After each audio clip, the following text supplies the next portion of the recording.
Saudara, hari ini NU genap berusia 1 abad. Bagaimana kiprah dan tantangan NU memasuki abad kedua? Kita akan berbincang dengan Ketua PBNU Alisa Wahid. Selamat malam, Mbak Alisa. Assalamualaikum. Selamat malam Mbak, Waalaikumsalam warahmatullahi wabarakatuh. Mbak Alisa, memasuki usia lebih dari 1 abad.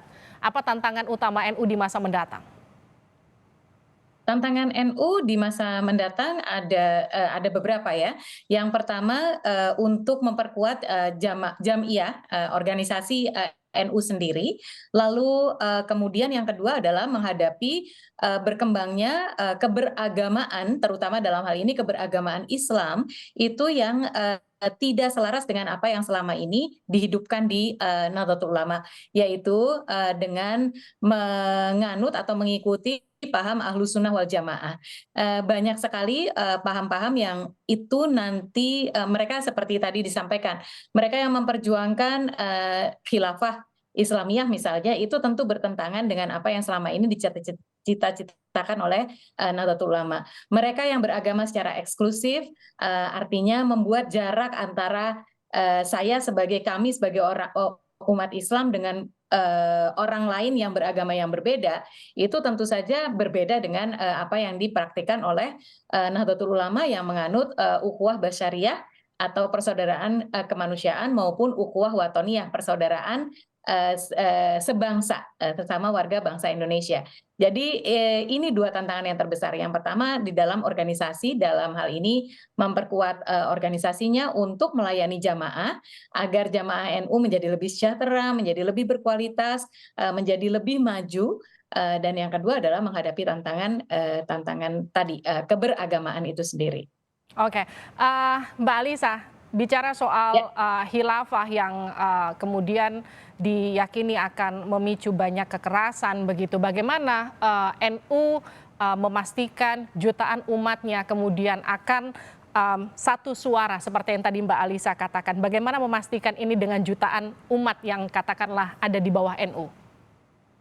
Sampai selama ini kita bisa melihat bahwa warga NU adalah warga yang lebih terbuka terhadap perbedaan dan persaudaraan.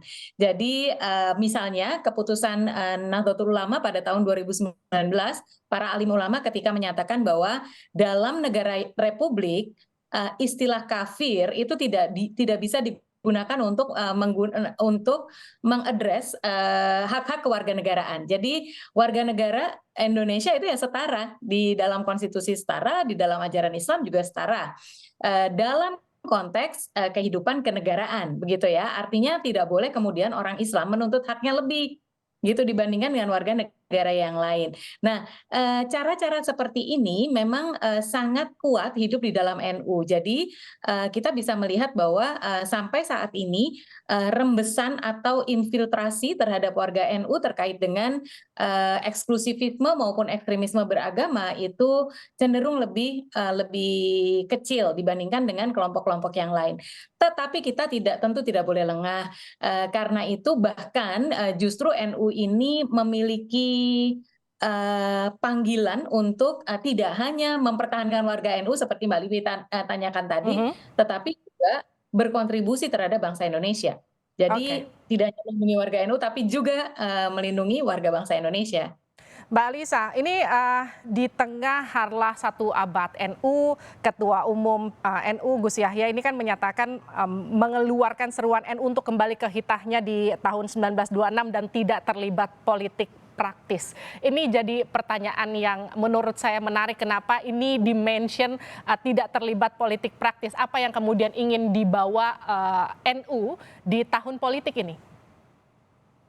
Sebetulnya ini bukan hanya sekali ini ya, Ketua Umum PBNU menyampaikan hal ini. Dari sejak beliau menerima mandat sebagai Ketua Umum, beliau sudah menyatakan bahwa PBNU ini harus kembali kepada hitohnya untuk berpolitik luhur gitu Mhm. ya, politik kebangsaan. Kita bicara tentang Indonesia sebagai sebuah negara bangsa, itu yang menjadi urusan NU. Sementara politik praktis itu akan membuat warga NU jadi harus harus apa namanya, berseberangan dengan kelompok lain kan gitu. Jadi Hmm. misalnya kalau warga NU itu mendukung calon A gitu ya, di dalam sebuah pilkada misalnya, maka secara otomatis dia harus melihat yang lain itu sebagai pendukung calon yang lain itu sebagai saingan Hmm. gitu. Ini yang bahaya, karena itu warga NU itu dibuka peluangnya untuk mendukung siapa saja karena itu adalah politik praktis. Tetapi apa yang menjadi perjuangan para kandidat itu yang justru harus diingatkan terus oleh Nahdlatul Ulama gitu, bahwa misalnya kalau sekarang kita sering mendengar ketua umum itu menyerukan berulang-ulang, tidak boleh ada politik identitas, tidak Hmm. boleh ada politik identitas. Itu terus-menerus tuh disampaikan gitu. Jadi sekali lagi tidak berpolitik praktis, warga NU boleh mendukung siapa saja tapi secara pribadi, tidak atas nama NU. Lalu kemudian yang kedua, ini juga konsisten dilakukan oleh Ketum sendiri, di mana kepengurusan pengurus besar Nahdlatul Ulama itu juga di dalamnya banyak sekali orang-orang dengan latar belakang partai yang berbeda-beda gitu. Betul. Jadi sebetulnya ini konsisten dijalankan oleh ketua umum. Harapan kami tentu saja di tahun 2023 menjelang 2024 ini akan membuat NU kemudian lebih lentur, lebih terbuka dan tidak terjebak pada sebatas dukung-mendukung, tetapi lebih memfokuskan pada hal-hal yang lebih fundamental, lebih substansial seperti politik identitas, demokrasi itu sendiri, menjaga proses pemilu itu berlangsung dengan baik dan seterusnya.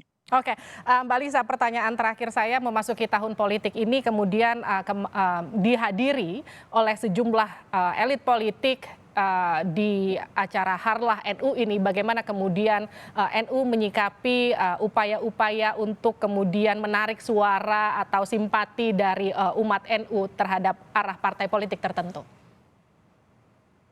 Kalau warga NU itu diberikan keleluasaan untuk memilih, maka kami meyakini bahwa siapapun boleh dong berusaha untuk menarik simpati warga NU gitu. Karena itu akan terserah kepada warga NU itu sendiri gitu. Sangat berbeda dengan menarik simpati PBNU dengan menarik simpati warga NU ya gitu. Jadi kalau menarik simpati warga NU dipersilakan. Itu boleh-boleh saja, tidak ada masalah sepanjang tidak atas nama NU, begitu. Jadi jangan kemudian meminta NU secara Baik, jamiah, secara organisasi membuat pernyataan. Itu baik. saja. Yang penting tidak politik identitas, Mbak. Baik, terima kasih telah bergabung bersama kami. Terima kasih atas waktunya Ketua DPP PBNU Alisa Wahid telah bergabung bersama kami di Sapa Indonesia Malam.